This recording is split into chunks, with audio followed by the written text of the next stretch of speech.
efeitos do flúor é o oposto do magnésio. Né? O oposto do magnésio. O magnésio. Ele interfere, ele agrava o problema do déficit. Nós já estamos com o déficit, a gente então entra numa situação completamente desastrosa. Então o que deu na Alemanha? 18% é envelhecimento normal. De perda, é um confronto muito grande. Isso causou uma impressão muito séria. Então as pessoas aqui, a gente fica enganado. E o ideal que nós fazemos é o seguinte: não consumir água, nós recomendamos não consumir água, não fazer a comida, que entra mais o flúor em que situação? Quando se faz a comida. Comida, por exemplo, faz a comida com a água comum, fluoretada, ele passa pelo filtro comum. Só o filtro de osmose reversa que ele não passa. O senhor fala também no seu livro a questão da associação do magnésio com outros minerais. Sim. O cálcio, por exemplo. Sim. Quais os minerais que devem ser associados ao magnésio? O magnésio regula o cálcio. Regula o cálcio? Regula o cálcio. A quantidade necessária. Ele é regulador, ele é o estabilizador e com eles têm ações que fazem um efeito benéfico. Esse casamento gera que efeito benéfico? Construção, digamos, se eu fazer um muro, o senhor coloca os tijolos, mas precisa da argamassa. A argamassa é o magnésio, os tijolos é o cálcio. E outros minerais também são essenciais no processo, é um processo mais complexo. Vitamina K, boro, isso é um conjunto. Então, o magnésio desempenha um papel chave, como ele disse, é o maestro da orquestra.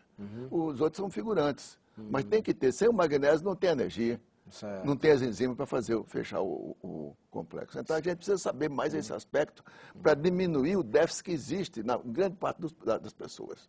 A pessoa dorme mal e tal. Quer dizer, o déficit de magnésio, vamos retomar aqui o fio da meada. O déficit de magnésio pode provocar o ataque cardíaco, insônia, ataque cardíaco, Alzheimer.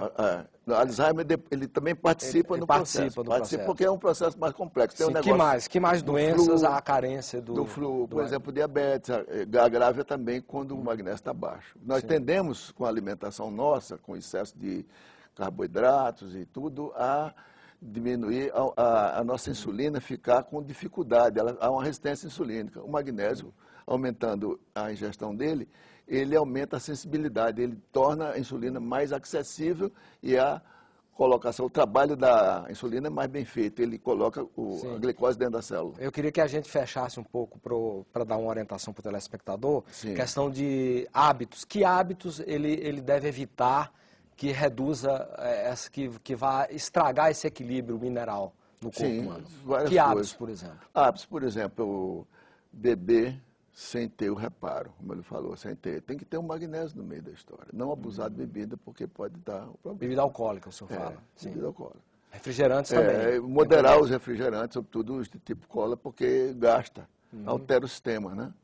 O problema de muita gordura também interfere com a entrada do magnésio. O cigarro o senhor mencionou também. Acabei de falar. São os fatores de agravamento do processo. Então, nós estamos num déficit. A gente vai ficar gasta no cartão de crédito, ainda mais ainda faz uma conta, né? Fica difícil, né? Aí agrava o problema. Sim, então, como que a pessoa, que hábitos o senhor recomenda alimentares que a pessoa deve ter para ter uma boa quantidade de magnésio? Alimentos especiais, usar as verduras, sempre as boas verduras, todo dia uma boa salada, ou 2 ou 3, com frutas.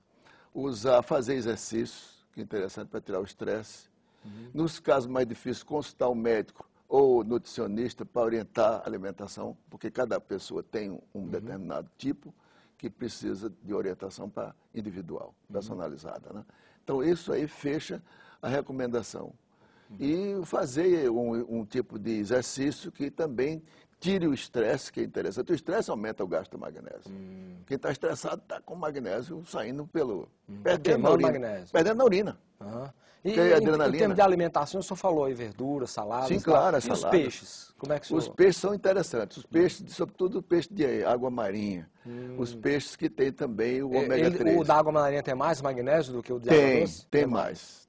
Quanto mais? Tem mais, o teor chega a ser quase 30%, 40% mais. Ele tem por causa da fonte dele, né? Ele trabalha com... E tem as propriedades dos peixes de água fria. E nós vamos recomendar, além do salmão, que nós dizemos, o salmão muita gente fala, mas o salmão, nós falamos do salmão verdadeiro, não é o salmão de criatório. Entendeu? Porque é diferente cada ração, né? Enorme. Aquilo ali é natural. Ele tem das algas, que tem justamente aquelas propriedades do ômega 3. Né? Então, eu aconselharia a cavala, o atum e a sardinha. Agora, a sardinha, aqui para nós, sardinha feita sem água fluoretada, porque se fizer com água fluoretada, destrói o meio da história. Doutor Veloso, nós estamos chegando ao final do nosso programa. Eu queria, finalmente, que o senhor abordasse duas questões de uma forma mais rápida, que é, primeiro, a questão da intolerância. Se há algum organismo que tem intolerância para com o magnésio, assim como tem com o ovo, com o leite, se existe isso. Né? E também a questão... por que não entra o magnésio tão importante? Por que ele não entra na questão dos fertilizantes, que usa o nitrogênio, fósforo e potássio, e por que não usa magnésio? Eu vi nos congressos que participei, inclusive a aplicação do magnésio dentro da aspersão diretamente nas folhas de sulfato de magnésio, na folha de tomate para produzir melhor qualidade. Porque o teor pode se beneficiar também com o solo apropriado, o adubo orgânico é interessante para entrar, então, o magnésio. Ele entra também nessas gorduras, nos adubos nitrogenados, porque ele é magnésio dependente daquela reação de concentrar nitrogênio, de fazer a composição para melhorar a qualidade da produção agrícola. Quer dizer, isso aí já é uma coisa que está se abrindo na ciência, o uso do magnésio também como um fertilizante. Existe na nossa área, na Associação Internacional de Pesquisa do Magnésio, a Société Internationale de Recherche de Magnesium, sediada em Paris, eu conheci muitos agrônomos. Eu dei muita aula aqui na Embrapa, trouxe muita experiência, muito interesse de saber, porque na realidade a base é da própria planta, né? Agora, tem que contar com o solo e a água boa. As águas boas são raras no Brasil. São muito raras. E a questão da intolerância, o que é que o senhor diria? A intolerância do magnésio tem problema de pessoas que têm certas restrições, o caso, por exemplo, de o rim alterado, mas aí tem que analisar cada caso com um especialista, para ver se pode dar uma dose pequena ou tem técnicas para isso. E neurologista também, em casos de certas doenças neurológicas e doenças cardíacas, mas são coisas raras. A maioria das pessoas tem necessidade grande. E há casos raros de doenças de dificuldade de absorção do magnésio.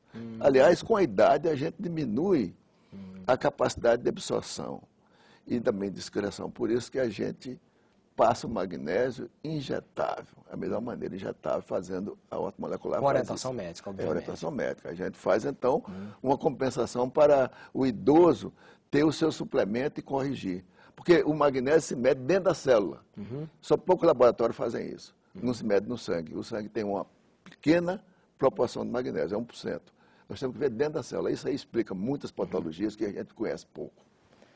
E o Cidadania fica por aqui. Se você quiser fazer contato com o nosso programa, por favor, use o nosso portal www.senado.gov.br/TV. Nós agradecemos aqui os esclarecimentos e a aula sobre magnésio do Dr. Arnoldo Veloso da Costa. Ele é médico ortomolecular. A você de casa que nos acompanhou, muitíssimo grato pela sua audiência. E até o próximo Cidadania. Até lá.